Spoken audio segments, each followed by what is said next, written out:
Hi friends, നമ്മളിന്ന് ഉണ്ടാക്കാൻ പോകുന്നത് നമ്മളെ സദ്യയിലെ ഒരു ഐറ്റമായിട്ടുള്ള പുളിയിഞ്ചിയാണ് ഉണ്ടാക്കാൻ പോകുന്നത്. അപ്പോൾ അതിന് നമ്മൾ ആവശ്യത്തിനുള്ള കറിവേപ്പില വേണം, പിന്നെ പച്ചക്കടുക് ചതച്ച് വെച്ചത്, നമ്മൾ ആവശ്യത്തിനുള്ള ശർക്കര, പിന്നെ വേണ്ടത് ഇഞ്ചി,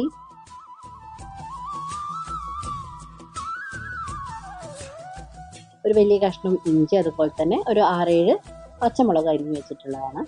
ഇതെന്ന് പറയുന്നത് നമ്മളെ ഒരു പിടി ഓളം പുളിങ്ങ ഒരു 2.5 ഗ്ലാസ് വെള്ളത്തിൽ നമ്മൾ അലിയിച്ച് അല്ലെങ്കിൽ ചാലിച്ച് വെച്ചിട്ടുള്ളതാണ്. പുളിങ്ങി വെച്ചിട്ടുള്ള പുളിവെള്ളമാണിത്.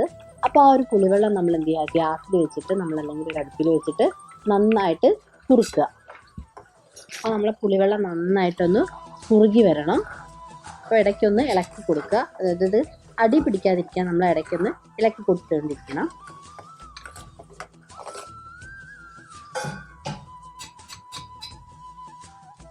അപ്പോൾ ഓരോ നാട്ടിലും അല്ലെങ്കിൽ ഓരോ സ്ഥലത്തും ഇത് ഉണ്ടാക്കുന്ന രീതി ചിലപ്പോൾ പലതും ആയിരിക്കും. ചില ആൾക്കാരുടെ പുളിയിഞ്ചി നല്ല പുളി ഉള്ളതായിരിക്കും, ചിലവർക്ക് കുറച്ച് മധുരമുള്ളതായിരിക്കും. അതുപോലെ തന്നെ ഇതിൻ്റെ കളറിലും ചെറിയ വ്യത്യാസങ്ങൾ കാണാം. അപ്പോൾ നമ്മളൊരു സ്റ്റൈൽ ഓഫ് പുളിയിഞ്ചിയാണ് നമ്മളിന്ന് ഉണ്ടാക്കുന്നത്. അപ്പോൾ നമ്മളെ പുളി നന്നായിട്ട് തിളച്ച് വരുന്നുണ്ട്. അപ്പോൾ ഇത് കണ്ടോ, ഇത് അത്യാവശ്യം കുറുകി ഈ ഒരു കൺസിസ്റ്റൻസിയിൽ എത്തിയിട്ടുണ്ട്.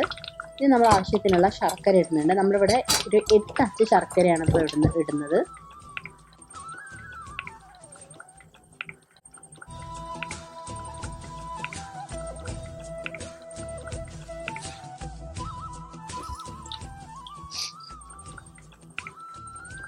അപ്പോൾ നമ്മളൊരു 8 അച്ച് ശർക്കര ഇട്ടിട്ടുണ്ട്. പിന്നെ നമ്മൾ എക്സ്ട്രാ വാട്ടർ ഒന്നും ഇതിൽ യൂസ് ചെയ്യുന്നില്ല. നമ്മൾ ആ പുളി പിഴിഞ്ഞ വെള്ളം മാത്രമേ ഇതിലുള്ളൂ. അപ്പോൾ ആ ശർക്കര ഉരുകുമ്പോൾ അതിൽ നിന്ന് കുറച്ച് വെള്ളം കൂടി വരുമ്പോൾ ഒക്കെ അത്യാവശ്യം അപ്പോൾ ഈ ഒരു കൺസിസ്റ്റൻസിയിൽ നിന്ന് ഒന്നും കൂടെ അത് ലൂസാവും, അതായത് കുറച്ചും കൂടി വെള്ളമാവും.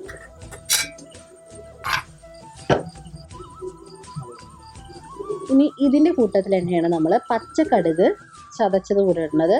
ഒരു 3/4 സ്പൂൺ മുതൽ അല്ലെങ്കിൽ 1 സ്പൂൺ വരെ നമ്മൾ കടുക് എടുത്തിട്ടുണ്ട്. ആ ഒരു പച്ചക്കടുകാണ് എടുത്തിട്ടുള്ളത്. പച്ചക്കടുക് ചതച്ചത് കൂടി നമ്മളിതിൽ ആഡ് ചെയ്യുന്നുണ്ട്.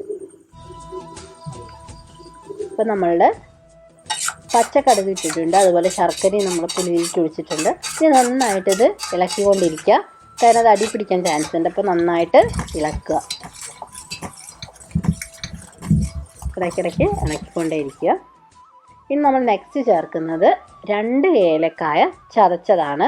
ആ 2 ഏലക്കായ ചതച്ചത് കൂടെ നമ്മൾ ഈ ഒരു പുളിയുടെ വെള്ളത്തിലേക്ക് ഇട്ട് കൊടുക്കുക.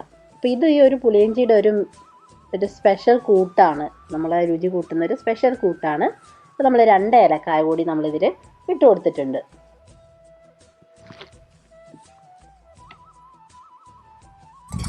നന്നായിട്ട് ഇളക്കിക്കൊണ്ടിരിക്കുക. ഇത് നന്നായി ഒന്ന് കുറുകി വരണം. അപ്പം നേരത്തെ നമ്മൾ പുളി കുറുകിയ പോലെ തന്നെ ഈ ഒരു ശർക്കര കൂടെ ഇട്ട് കഴിഞ്ഞാൽ അതേ ഒരു കൺസിസ്റ്റൻസിയിൽ ഇത് നന്നായി കുറുകി വരണം.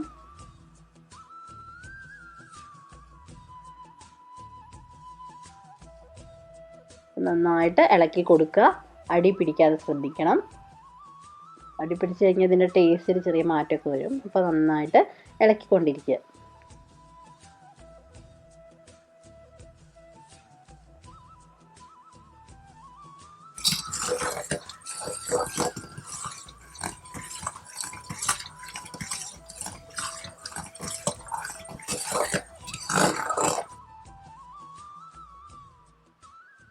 അപ്പോൾ ഈ ഒരു കൺസിസ്റ്റൻസിയിലായി. അപ്പോൾ ഒന്നും കൂടെ അത് കുറുകാനുണ്ട്.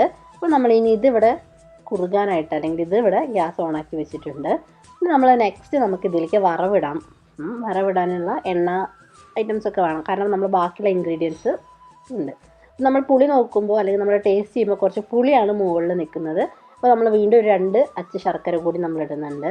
അത് ഓരോരുത്തരുടെ ഇഷ്ടത്തിനനുസരിച്ച്, പുളിയാണ് നിങ്ങൾക്ക് വേണമെന്നുണ്ടെന്ന് വെച്ചാൽ ഇടേണ്ട ആവശ്യമില്ല. നമുക്ക് കുറച്ച് മധുരം കൂടി ആവശ്യമുണ്ട്. നമ്മൾ 2 അച്ച് ശർക്കര കൂടെ എക്സ്ട്രാ ഇട്ട് കൊടുത്തിട്ടുണ്ട്. ഇനി നമ്മൾ പുളിയിഞ്ചി വറവിടാനുള്ള എണ്ണ ഒഴിക്കുക. ഒരു പാൻ എടുത്തു, ആ പാനിൽ കുറച്ച് എണ്ണ ഒഴിച്ചിട്ടുണ്ട്. എണ്ണ ചൂടാവുന്നവരെ വെയിറ്റ് ചെയ്യുക.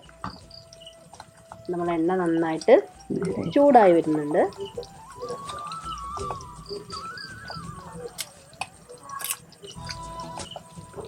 നമ്മൾ ഇടേണ്ടത്, അപ്പോൾ നമ്മുടെ എണ്ണ നന്നായിട്ട് ചൂടായി വന്നിട്ടുണ്ട്. അപ്പോൾ നമ്മളിനി അതിലേക്ക്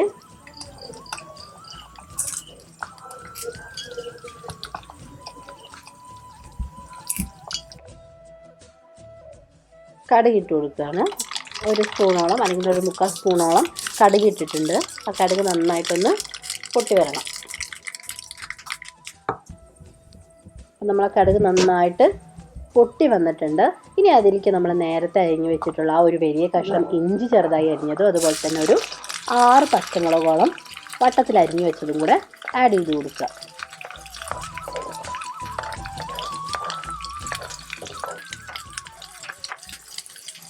പിന്നെ അത് നന്നായിട്ട് ഇളക്കി കൊടുക്കുക. അതിൻ്റെ കൂട്ടത്തിൽ നമ്മൾ കറിവേപ്പില കൂടെ ഇടുന്നുണ്ട്. അപ്പോൾ ഈ എണ്ണയിൽ കടന്നിട്ട് നമ്മൾ കടുക്, കറിവേപ്പില, പച്ചമുളക്, ഇഞ്ചി, അപ്പോൾ ഈ ഒരു ഇൻഗ്രീഡിയൻസ് നന്നായിട്ടൊന്ന് വഴറ്റി കൊടുക്കുക. നന്നായി ഒന്ന് വഴന്ന് വരട്ടെ.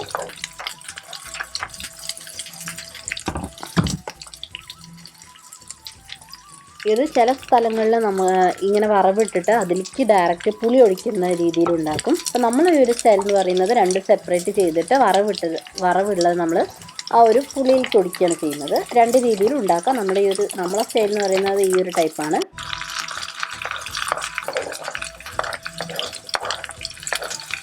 ഇപ്പോൾ നന്നായിട്ട് ഇഞ്ചിയൊക്കെ വാടി വന്നിട്ടുണ്ട്. ഇവിടെ നമ്മളെ പുളി നന്നായിട്ട് കുറുകി വന്നിട്ടുണ്ട്. നമ്മൾ പുളിയിൽ ശർക്കര ഇട്ടിട്ടുണ്ട്, അതുപോലെ ഏലക്ക ചതച്ചതിട്ടിട്ടുണ്ട്. പിന്നെ നമ്മൾ ഇട്ടിട്ടുള്ളത് എന്തായിരുന്നു, പച്ചക്കടുകാണ്. അപ്പോൾ അതൊക്കെ പാടെ നന്നായിട്ടൊന്ന് കുറുകി വരുന്നുണ്ട്. അപ്പോൾ നോക്കുക, അതിൻ്റെ കൺസിസ്റ്റൻസി നോക്കുക, ഇത്രയും ആയിട്ടുണ്ട്. പിന്നെ മറ്റൊരു കാര്യം എന്താണെന്ന് വെച്ചാൽ നമ്മളിത് ഒരുപാട് കട്ടിയിലുണ്ടാക്കി കഴിഞ്ഞ് കഴിഞ്ഞാൽ ഇത് സ്വാഭാവികമായിട്ട് തണുത്ത് കഴിഞ്ഞാൽ ഒന്നും കൂടെ കട്ടിയായി പോകും. അതുകൊണ്ട് വല്ലാണ്ട് കട്ടിയായിട്ട് ഒരിക്കലും നിങ്ങളത് ഓഫ് ചെയ്യരുത്. അത്യാവശ്യം കുറച്ച് ലൂസ് പരുവത്തിൽ തന്നെ അത് ഗ്യാസ് ഓഫ് ചെയ്യാൻ ശ്രദ്ധിക്കുക. ഇനി നമ്മൾ അതിലേക്ക് വറവിടുകയാണ്. നമ്മൾ വറവിട്ടിട്ടുണ്ട്.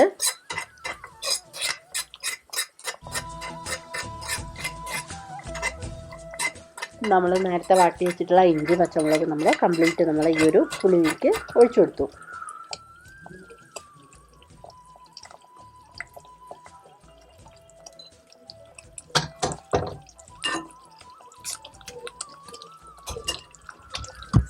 നന്നായിട്ടൊന്ന് ഇളക്കി മിക്സ് ചെയ്യുക. അപ്പോൾ ആ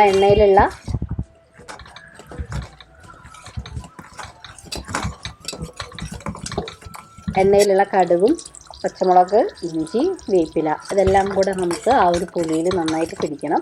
അപ്പോൾ നന്നായിട്ട് അത് നന്നായി ഇളക്കി കൊടുക്കുക. പിന്നെ നിങ്ങൾക്ക് കാണാം ഇതിൻ്റെ കൺസിസ്റ്റൻസി എത്രയാണെന്നുള്ളത്. ഒരുപാടങ്ങ് കട്ടിയായിട്ടില്ല, അത്യാവശ്യം ലൂസ് ടൈപ്പ് തന്നെയാണ്. ഇനി ഇത് തണുത്ത് കഴിഞ്ഞാൽ ഒന്നും കൂടെ അത് കട്ടിയായി പോകും. അതുകൊണ്ട് ഒരിക്കലും ഒരുപാട് കട്ടിയിൽ നിങ്ങൾ തീ ഓഫ് ചെയ്യരുത്, അതുവരെ വെയിറ്റ് ചെയ്യരുത്. കുറച്ച് ലൂസ് പരുവത്തിൽ തന്നെ ഗ്യാസ് ഓഫ് ചെയ്യാൻ ശ്രമിക്കുക.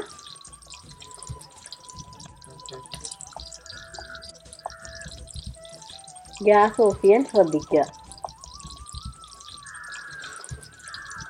നന്നായിട്ട് ആയിട്ടുണ്ട്. അപ്പോൾ നോക്കുക ഇത് ഇത്ര ലൂസാണെന്നുള്ളത്. അപ്പോൾ ഈ ഒരു കൺസിസ്റ്റൻസിയിലാണ് ഗ്യാസ് ഓഫ് ചെയ്യേണ്ടത്. ഇത്രയായാൽ മതി. ഒരുപാട് കുറുകി കഴിഞ്ഞ് കഴിഞ്ഞാൽ ഇത് കട്ടിയായി പോകും. അപ്പോൾ നമ്മളുടെ പുളിയിഞ്ചി ഓൾമോസ്റ്റ് ആയിട്ടുണ്ട്. അപ്പോൾ എല്ലാവരും ഒന്ന് ട്രൈ ചെയ്ത് നോക്കുക. നമ്മൾ ഓണാണ് വരുന്നത്, അപ്പോൾ ഓണത്തിന് നല്ലൊരു ഐറ്റം ആയിരിക്കും. അപ്പോൾ എല്ലാവരും ട്രൈ ചെയ്ത് നോക്കുക.